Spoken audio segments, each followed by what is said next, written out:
guys, and welcome to another episode of the podcast. I am super excited today to talk to an amazing designer from Austria. We've connected, well, maybe even like 6 months ago on social media. We talked a bit. We figured we actually share quite a similar story in the back end before the design. So it was really, really interesting to talk to him. So we finally organized this. Geri, welcome to the show. It's really a pleasure to have you. Yeah, awesome. Thank you so much. It's a big honor to be on the show. And I'm super excited to chat about some design and business stuff. Yeah. Let's see how it goes. Well, I mean, you started, as I said, we have a bit of a similar background. You started with engineering after high school in Austria and everything. But what actually made you move from engineering to the design world? At the beginning, it wasn't really just like logo and branding design, but you started your own apparel brand, right? Yeah, totally true. Okay. Tell us more about it. Yeah, so I never really thought about my future. Everything happened after school. I went to high school and then applied for a job as a technical engineer because that was what I learned in school. But in my spare time, I always was drawing. In school, I was drawing on the desk and everything which came under my pens. The years went by, and this kind of mindset I heard and saw in this particular frame of the 9 to 5 work, hopefully it's Friday soon enough. And on Sunday evening, everybody says, oh man, tomorrow, I have to go to work. And I thought, is this really the kind of thing I want to do for the rest of my life? And the answer was quite clear. It was no. And so I remembered back okay, what do I do for just for fun? What feels good? And so I tried to focus on the side of my 9 to 5 job to really dive into more of the skills of designing stuff. And I always loved apparel brands because I was back in the days skateboarding and stuff like that. So I was fascinated about the whole community around skateboarding, the brands around it, the designs. And this made me going that direction of just putting up my hobby brand. And it turned out that it grew organically. And so the switch happened quite on an organic basis. Okay. Quite easily, no? As I said, it was not a kind of I have to do that, but more of a intrinsic motivation to create designs. It was never for the money. I never expected to build a business out of it. And this was quite interesting because the more I explored the kind of building an online presence, I came across other entrepreneurs. I started to listening to podcasts, started to read books. This was never on my plate. And this was so interesting to see because I experienced such a kind of education on a basis, not that I was in school, but it was educating for myself and for the future and of what I can do with a creative skill set. And this was pretty cool to watch. And in 2014, Stroncton was born. Why Stroncton? Is there a story behind the name or? For sure. So, Stroncton was actually built in 2016, but in 2014, this was the jump of taking this more serious. I created a brand called We Are Awesome Clothing. And the short form was because We Are Awesome Clothing. It's quite long, right? So I I tried to put it in a shorter form and a shorter version of the name, and this was We Raw Clothing. And I really was like motivated, went to the trademark certification office, tried to put the trademark and register everything onto this name. And shortly afterwards, I got an email and an official envelope from a law office. Okay. Which says, yeah, you want to register We Raw, but this is that's not good because there's another brand who uses like a big part of the name. Okay. And so I had to cancel this like vision of building my own clothing brand. And it was like really, at this time, this was like shit. Oh. You know, like I invested money into it. I bought like t-shirts. I printed stuff on it. Like I had everything in place, and then some kind of dudes say, "You don't do this under this name." Do it. Yeah. So this was in 2016, around like I think in February 2016 or March, and then I had to like made another plan. So what do I do? Do I want to continue? And the answer was clearly yes, I want to continue. I have like an anchor tattooed on my chest. I have a lighthouse tattooed on my arm. And this is not because I'm kind of a sailor dude or like I like going around with boats or I'm a pirate or something like that. It's more of the symbol and the meaning behind that symbols. Like the anchor is for me like something very strong. It means for me like to stand for your dreams, even there are stormy days. Yeah. The lighthouse is more like the vision, even if it's foggy, like keep going, do your thing. And I remember this exactly. I was sitting on my sofa and like with my notebook, and I thought, dude, like this lighthouse, it's like it has so much energy for me, and the anchor as well. Maybe we can combine it. Like then we have a little anchor and lighthouse icon. And then the logo itself was born, but I hadn't any name for it. So I really wanted to make sure that there is no like complications with trademark stuff and things like that. So I tried to come up with a figurative name, like a word that doesn't exist. Doesn't mean anything. So like anchor, strong, stay strong. There are brands out there like Burton or Brixton, Stroncton. Let's change the G with a C. So it's really like unique. And this was like the name Stroncton is born or was born. And from that time on, 2016 in May, it's like nearly 10 years ago, I go under the name Stroncton. It's super interesting, actually, you know, to see how the name is formed, because usually a lot of designers go by their own name. It's not a brand. It's not a brand name in a sense that it's like, as you said, invented name. So that's quite a cool story. I love that. Yeah, thanks. Yeah. I mean, you know, I was really like back and forth with kind of, should I put my name out there? But like, it's the name I have, like the second name, like is Geri or Gerald Kriechbaum in German or Austrian. And it's really hard to like pronounce it in English. And I thought, okay, the plan is anyway to, I don't know, it was a gut feeling to come up with a brand name and create a brand around this whole topic of staying strong, do the things you love, believe in yourself, keep going, even if it's foggy and stormy.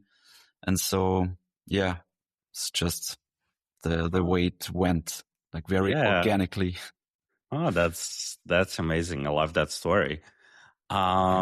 how did you move from clothing to branding, logo design? Was it also organically, or it Very was much like a so. focused decision?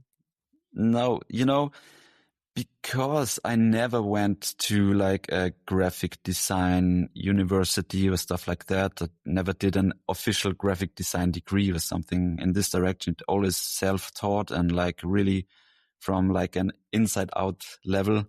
I probably was not quite sure if I can do stuff like that for others.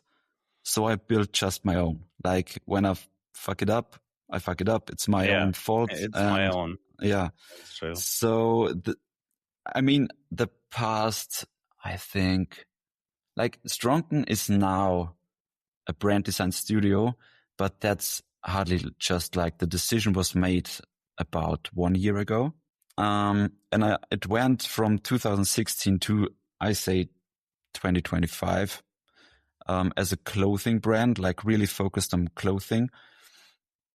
But I was always very active on social media, Instagram. Like I really tried to put my face like in front of the camera because, building a clothing brand is not very, or saying to build a clothing brand, it's not very hard to do. I mean, you purchase some blanks, purchase Okay. some prints, print it on and like sell it.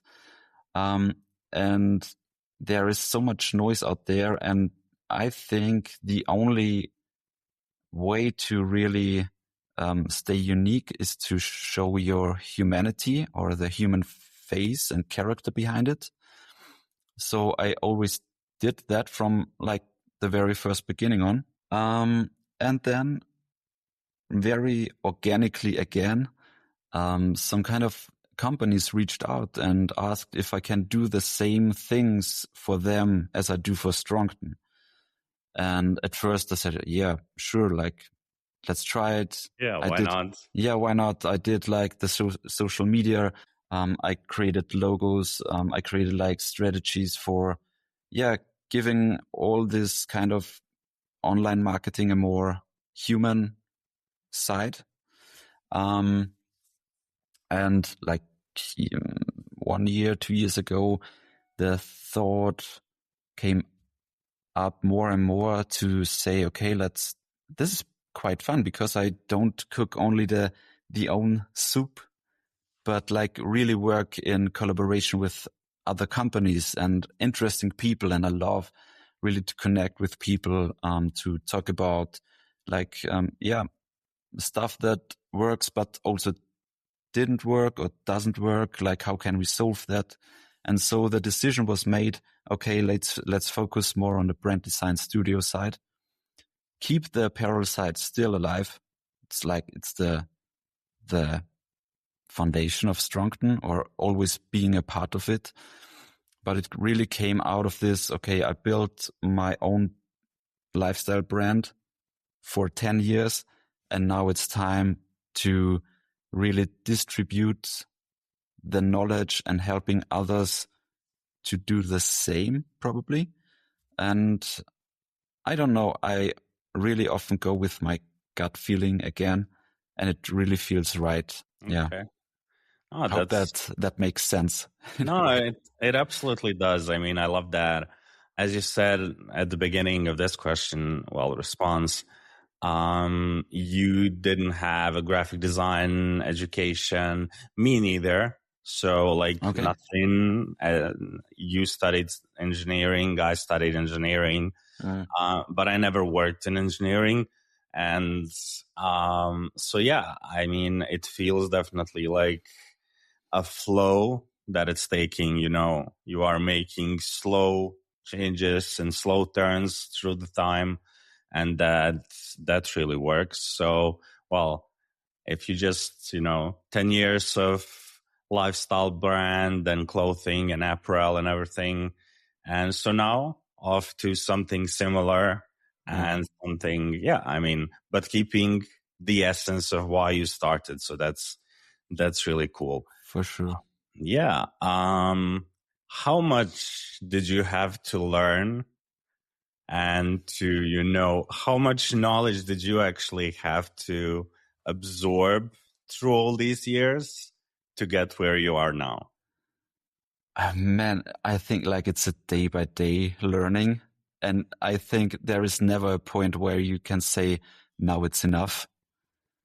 I really think a lot about this thing, but it's just the joy of trying things out and like look what the outcome is and just to observe it and say, that's pretty cool. Let's build on this. Or you say, okay, that's pretty, it's not so cool.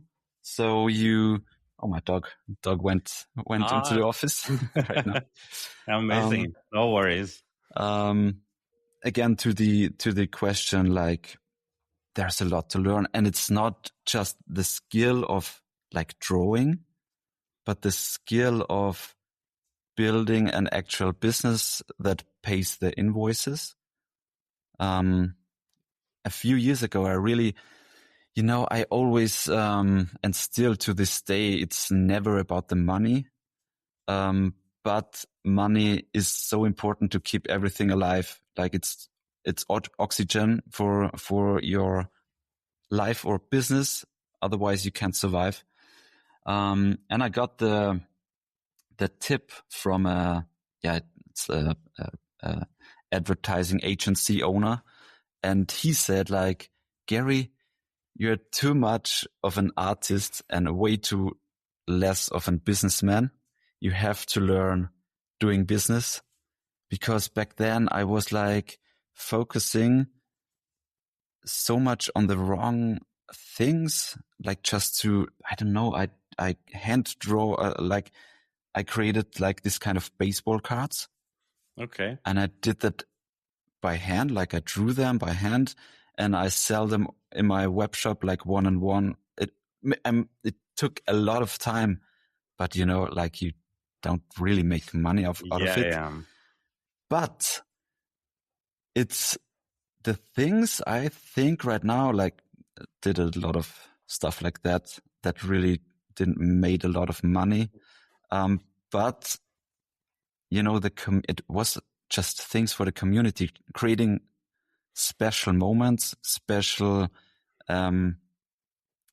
gadgets or goodies for the community, and they really appreciate the stuff.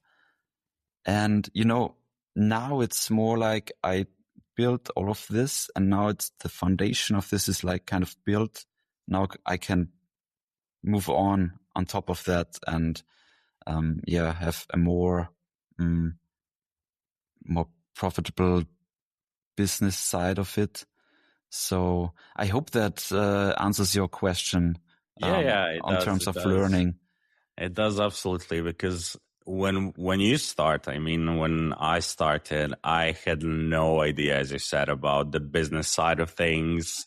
Like, especially when I started, I did everything, accounting, like paperwork, all the possible things. So you had to learn so much. And I mean, even people who, even my guests and who have went to graphic design schools or art schools or whatever, no one teaches you that.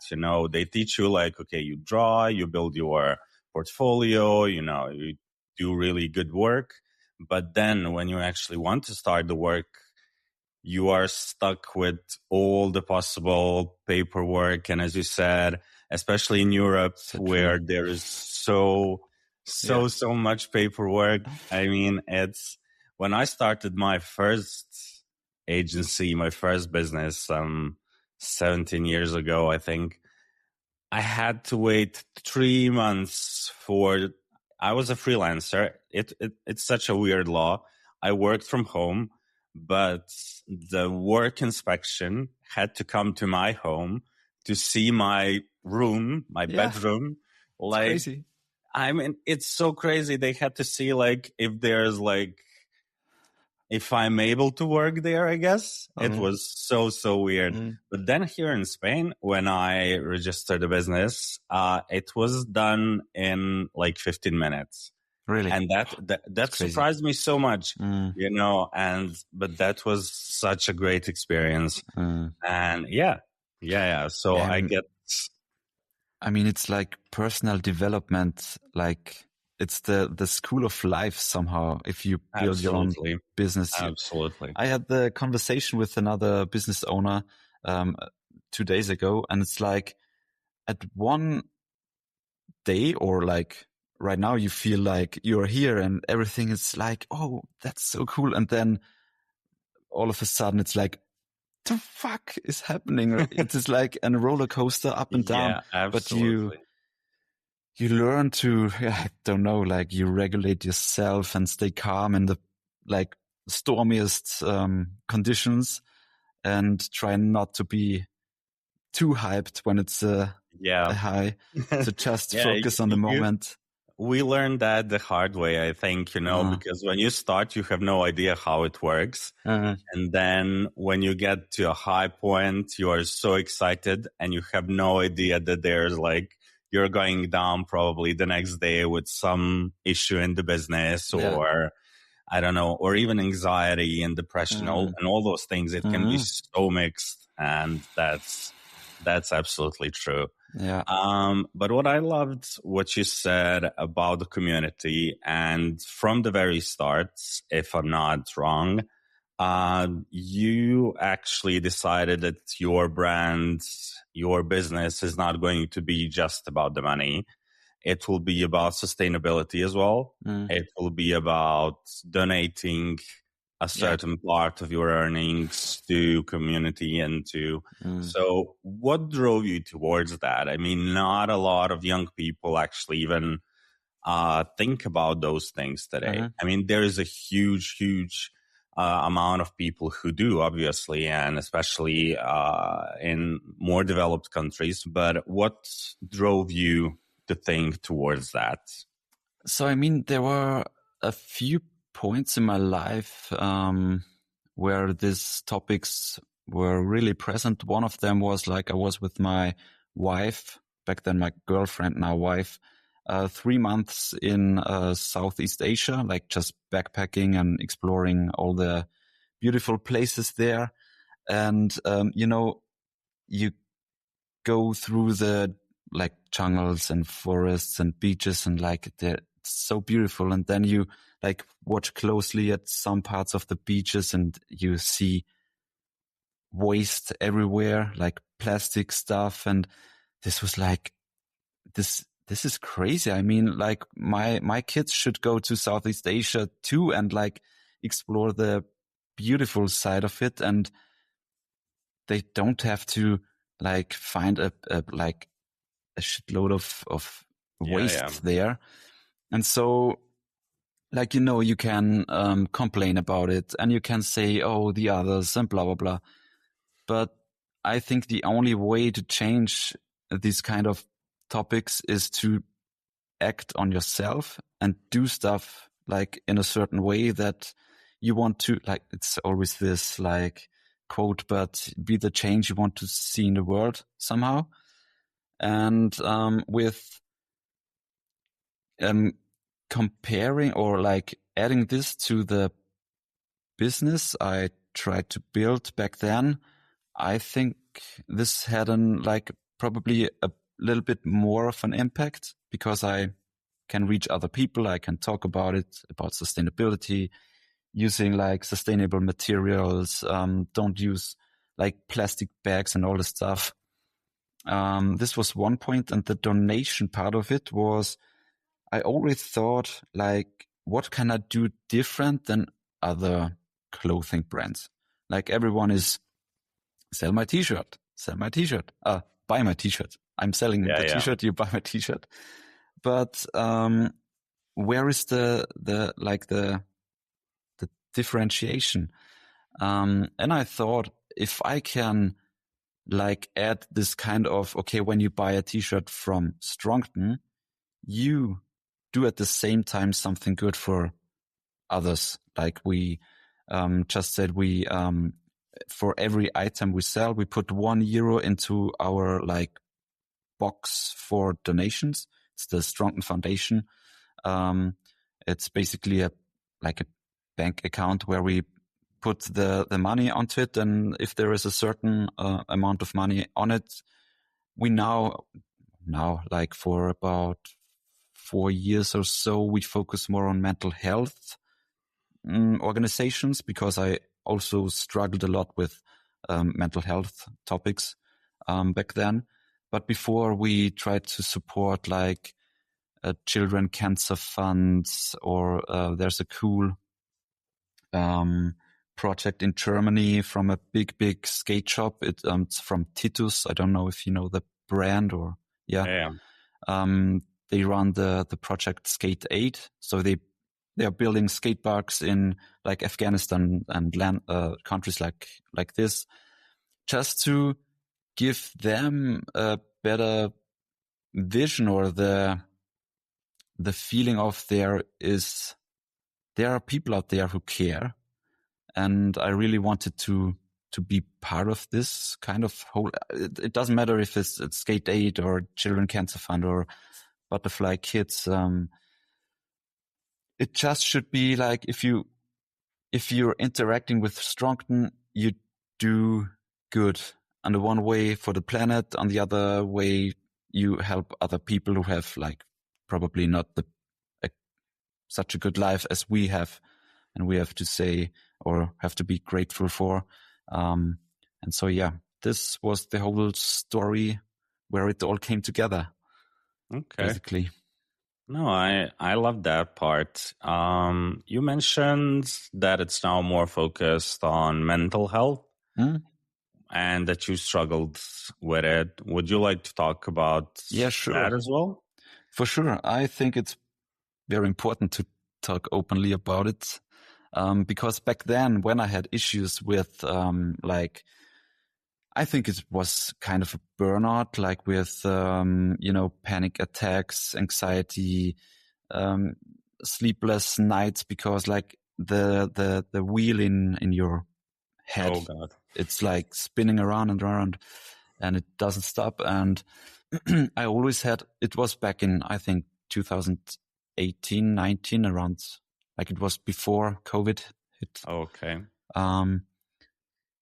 Yeah, I mean, like at first everything was like, building like my own business and and I came to a certain point back then where I really was in this kind of hustle mode. Like you have to get up at 5 in the morning, like do freeletics, because you have to stay fit, because, like you have to be top level energy. Go for an ice bath and do this and that. Like I was destroyed before 9 a.m. in the morning. Because like when I missed something, it was like, okay, this day is like, I didn't reach my goals. Day's fucked up. And this kind of like then work until we had no kids at this point, then work till late night, in like 1 or 2 in the night. You can sleep, when you're like old or dead. That's what we always say when we are younger. And that was so crazy. And at one point in my life, like it was, what am I doing? It's so crazy. I was like really, I woke up like I had like this kind of a safe environment. I have friends, I have my own business, but it didn't felt that way. Like something was kind of broken in my soul. This is so crazy, because if you break your leg, you go to the doctor and say, look at my leg. It's broken. You can see it. But if something is broken within you, you can tell, you can tell someone, but you can't really name it what it's like. It felt for me, everything's gray, and like it was the shiniest, like beautiful summer day. And it was like, I don't care, like this was really crazy. And the first like thing I remember that really helped was like to talk about it, because before I was always afraid, because like I did all this personal development stuff. I did like wake up in the morning to stay strong, and do like the sports stuff and meditation and blah, blah, blah. Like, it's crazy. And then Then you still feel like there's something wrong. yeah, that was the point. Like, what's the point? Like, you did everything they said you should do. That all the business gurus and like hustle mode culture. And then I talked openly at first, of course, with my wife. She's like amazing. She was and is always very supportive. Then I talked to my friends, and what really helped was when I really just went to therapy. And this was a big step, because I thought everyone else will say, yeah, now he's like one of the with the ones who went mad somehow. But it wasn't, because right now, or like afterwards, looking back, this kind of experience was one of the best things that happened, because now I'm on the like very settled now, and I'm feeling good, stuff like that. But now I can help others when they came to me, like, and say, I think I have the same problem you had years ago. What did you do? And I know exactly how they feel, or at least some parts of it, and I can just listen to them, and they feel understood. And this is something very valuable, I think. And yeah, that was like the story of my mental health issue. Yeah. And I mean, it's never like going up and everything is great and stuff like that. So you always struggle. And that's, I think, pretty normal. And we have to speak openly about it. My opinion. I agree with that. I mean, I also had the same, well, not the same, obviously, but I also had those episodes, and I think I spoke about it. I recently had a guest that was struggling with anxiety for years, but never really wanted to go to, well, he actually went to therapy, but it didn't work for him. Mm-hmm. So now he started with meds, and it made a huge change for him, and it was for me quite a similar thing, because when you're younger and you think like, oh my God, I'm not going to do meds, whatever whatever the situation, I'm not taking meds, because, you will be like absent, you will be almost like a plant. We have such a wrong perception of what it actually means to go to therapy for depression, anxiety, to actually be on those meds. You don't really become like a plant. You don't be like a person that has no idea what's happening. And those things really help. And I absolutely agree with you that it's so important to talk about it, especially in the design industry, where we are, a lot of us, work alone. We work from home. Even if we have, as you have a wife, I have a husband, and a lot of people have kids, but you send kids to a kindergarten, your wife or husband goes for work, and then you stay alone for 8 hours. Even if you have clients, they are still somewhere else. You don't really get that human contact all the time. And that part can be so draining for a lot of people. So I absolutely love that you actually wanted to talk about it, because, we didn't plan, I didn't plan to ask you this, and I intentionally asked you if you want to talk about it, because not everyone does. And that's absolutely fine. But I love that you did, because I think at least someone will feel, okay, I'm not alone in this, Yeah. I'm not the only person that's going through this, because Yeah. you can have that, because social media gets like everything seems so good, so perfect. And then you get even more depressed because like, okay, am I the only person? What's wrong with me? And that can be so, so hard if you don't know that there's so many other people. I mean, at least in Spain, I've read recently that there's like at least a third of young people is taking some kind of medication for depression or for sleeping or for anxiety. And it's like 30 something percent. That's crazy, but it's at the same level. It's good to know that you're not alone. For And that, sure. yeah, I Yeah. absolutely agree with that. I mean, this is also something I don't know. Sometimes it feels like everything connects in some way.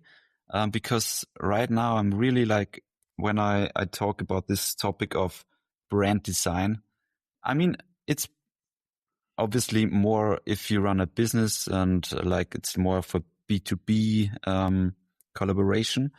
But what I really love about brand design is not just like creating a logo and you're finished, but really find out what's the real identity behind it. What are the values, the vision, the mission, and stuff like that. It's not like just for businesses, but like for the independent business owners itself, or like for the people itself. Like, I think it's important to spend time thinking about who am I as a person, but also as a business person, and also who or what is my business about. And I think this is all very connected, because when you come closer to this point of where you say, okay, this is actually who I am and these are my values, it's so much more easier to make decisions. It's so much more easier to like have a clear path in front of you. But the work to find this out is really, it's hard work. It's hard but it work. pays off. And so I really like this, like really the connection from all the aspects of life and business and stuff like that. Yeah. Okay. When we talked some 6 months ago, you said you have a lot of nature around you. Yeah. Does that help? Especially you have a dog, so you have to take him out. Does that help a lot? For me, 100%. So I have to like get out with my dog every day. Doesn't matter if it's raining, snowing, it's hot, cold, whatever.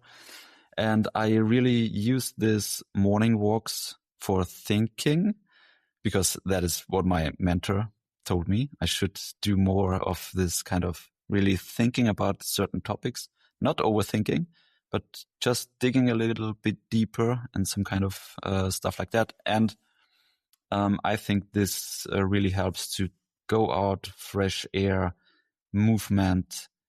It also feels sometimes more, that's like a bit controversial, but it feels sometimes more productive to go for a walk and think about the project and stuff like that than just sitting in the studio on the desk and like really in the head and I don't know what I should do.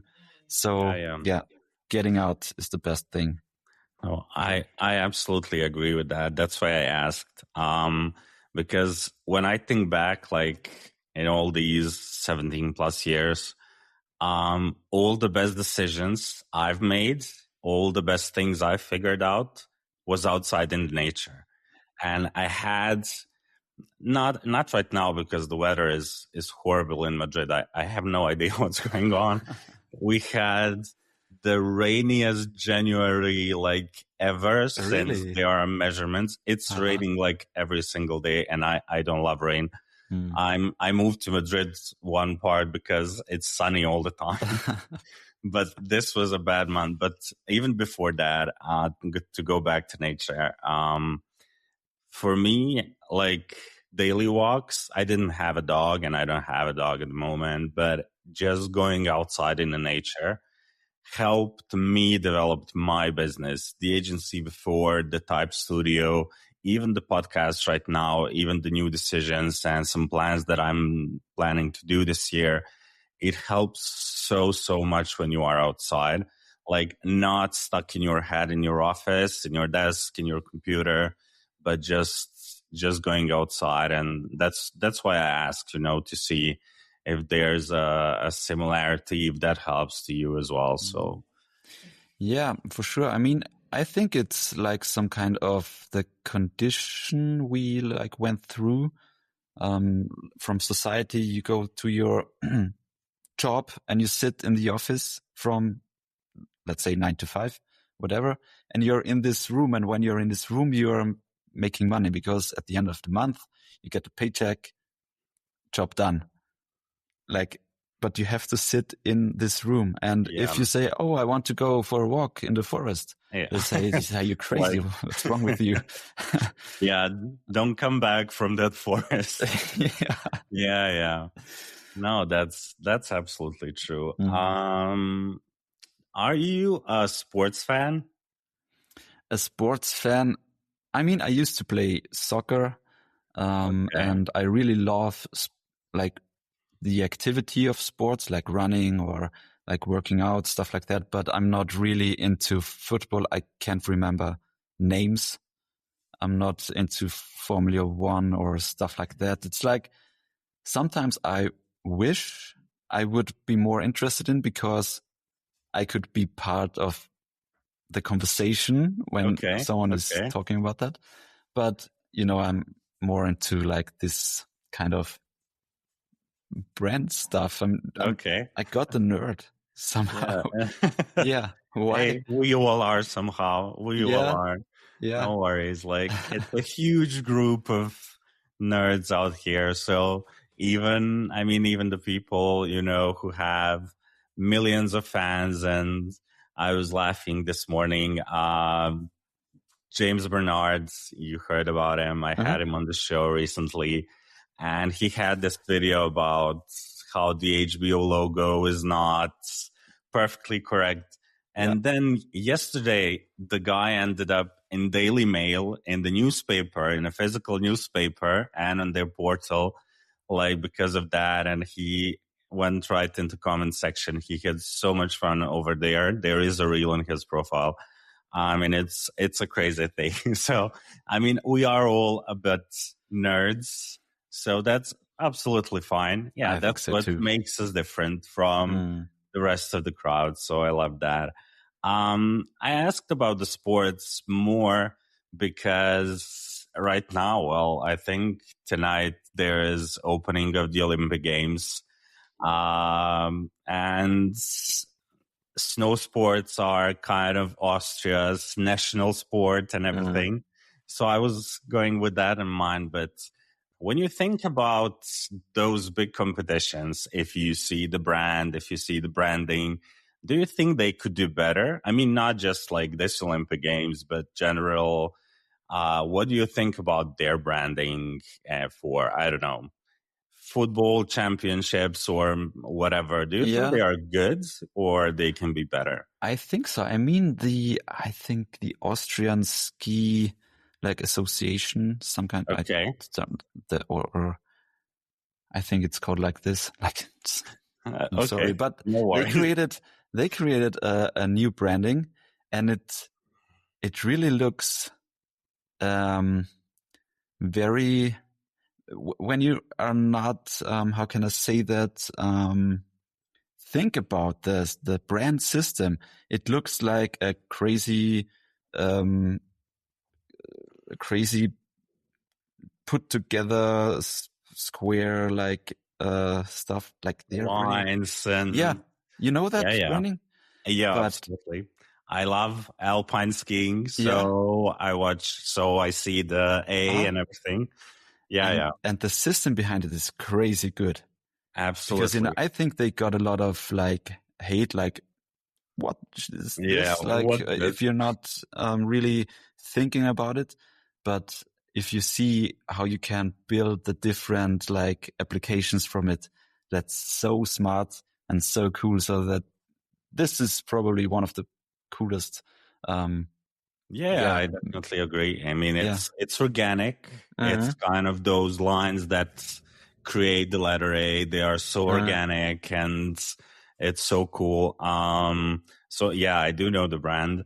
And when we come to that, you said people think like it's quite bad, and a lot of people, even sometimes designers, we can be quite hateful people towards big brands and rebrands. And I always get reminded of this car rebrand last year or the year before that, but I never can remember the name.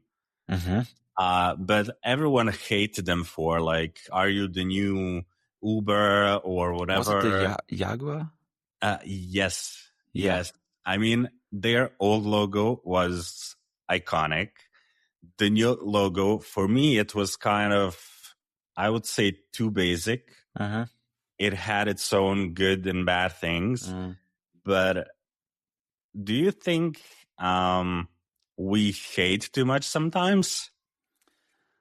I mean, this is a very tough question because I try to not hate on others, because in my opinion, everybody does the best he or she can. And I mean, it's taste, right? I might don't like it. You like it because of certain things or because you know the story behind it. So yeah, I'm not so like a fan of criticizing others for what they're doing. And I mean, in the design space, it's the kind of thing because we put us out there, and it's always we do the best we can. We put our heart and time and energy into it. And when someone comes up in the energy section, in the comment section, and just put some poop into that, then it's sometimes very hurtful. It can be. It can be. It never, or I can't remember it happened to me. Like, I'm very grateful for that, but it might happen at some time. But I try to not be very offended about that because it's just an opinion. Yeah. Somehow. Of someone. From someone.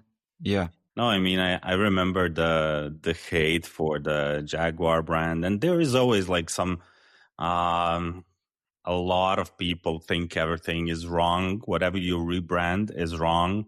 There was this American brand recently. I don't know if the Cracker Barrel. Yes.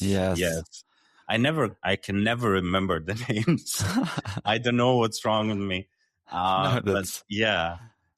So they received a lot of hate. And then recently I talked to another designer. They, a couple, they had their own conference and everything and blog where they actually, have this kind of like art critique of other brands, but now more in a respectful way because they know what branding really involves.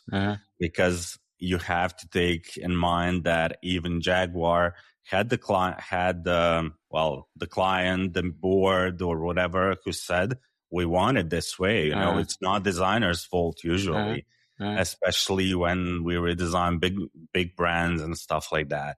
But when rebranding is always like a pretty hard and heavy lift, because you never can make it perfect for everybody. Absolutely. There are always like certain parts of the community is like really connected with the old part of a design or whatever. And so this very, very hard thing, but also a very interesting thing to learn new stuff. That's true. That's true. There's one rebrand I didn't like. I didn't hate that really, but ATP Tennis Association, they rebranded this year.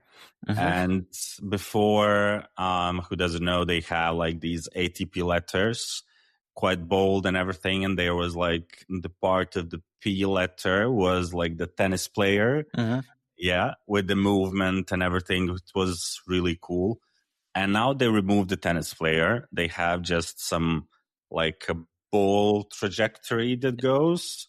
I didn't like that part, but I didn't hate it. You know, there was no hate online from me, but I didn't like that part.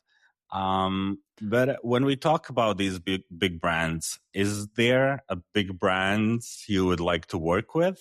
You would like to have a collaboration? Is there a dream project? Yeah, sure. I mean, when I think about like if I do a collaboration with Patagonia, for example, or like I don't know, Tipo, like the lighters, right? Yeah. This would be crazy cool. There are a lot of brands out there where I think they do a great job, or I don't know, like Nike. Yeah. Whatever. This would be crazy.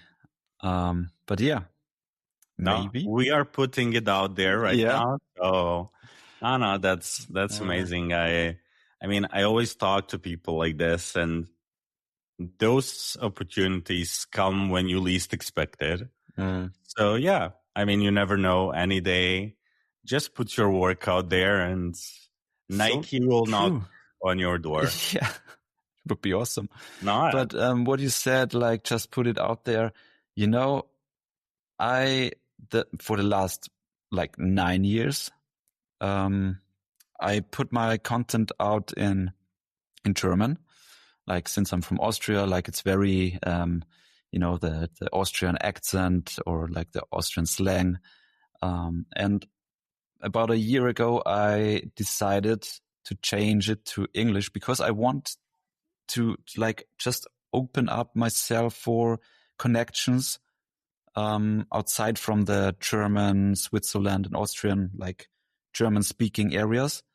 And at first, like, I really was overthinking it. And James just told me, like, don't overthink it, just do it.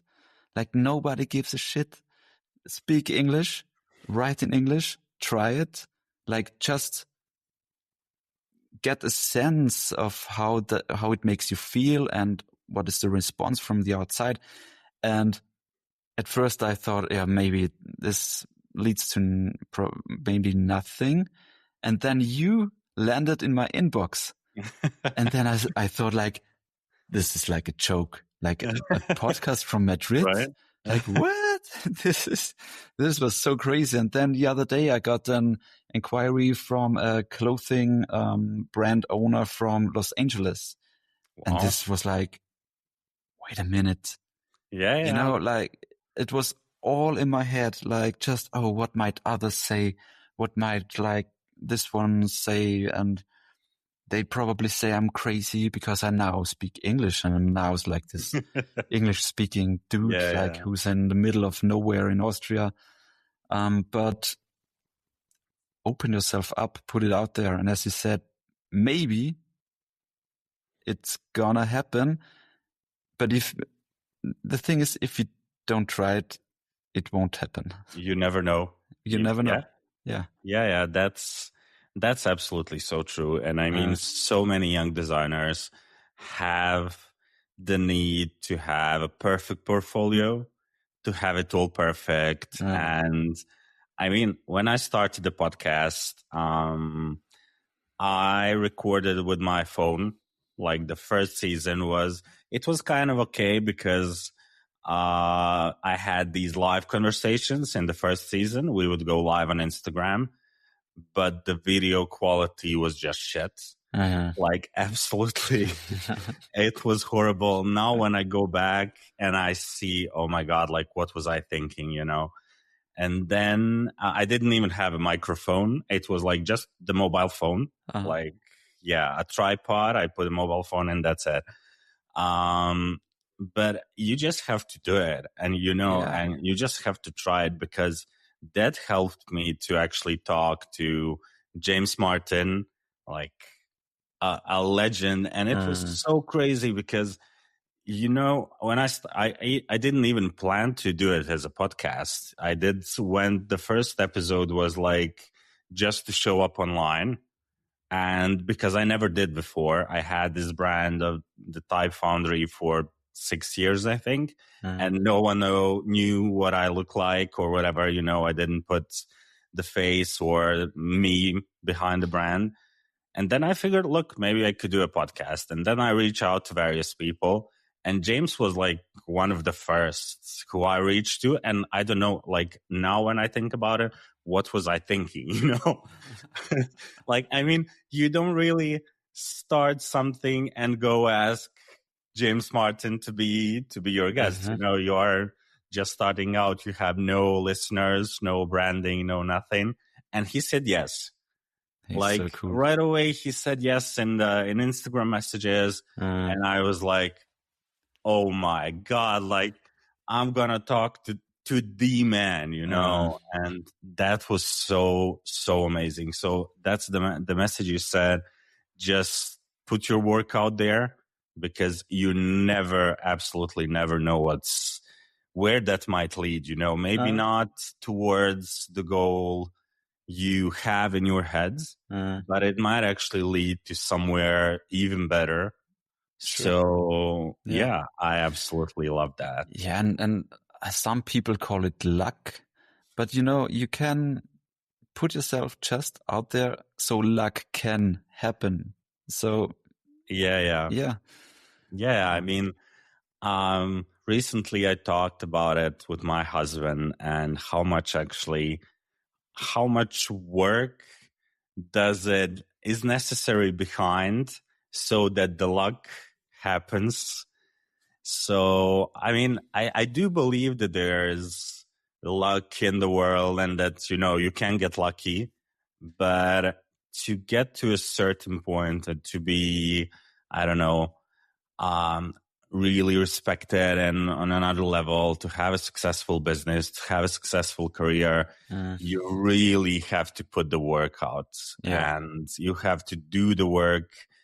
As a young designer, probably sleepless nights sometimes, not too many, I hope, but I worked for, I mean, I'm not like bragging now, I see that as a bad thing, but I worked for 14, 15 hours at the beginning, you know, but you have to do it if you want to build something good, build a strong brand. As you said, you worked until 1, 2 in the morning, even though that led to a burnout.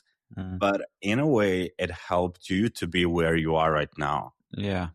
I mean, I wouldn't recommend that to like... Yeah, me neither. Don't do it now. Yeah. When I see it from this point, I wouldn't recommend it, definitely. I mean, it's just like one step, like really every day, one step. It brings you closer to where you want to go or where you want to be in a certain amount of time. Yeah. I love that. And actually, I mean, I usually end the conversation because it's almost an hour. I don't want to keep you for 2 more hours.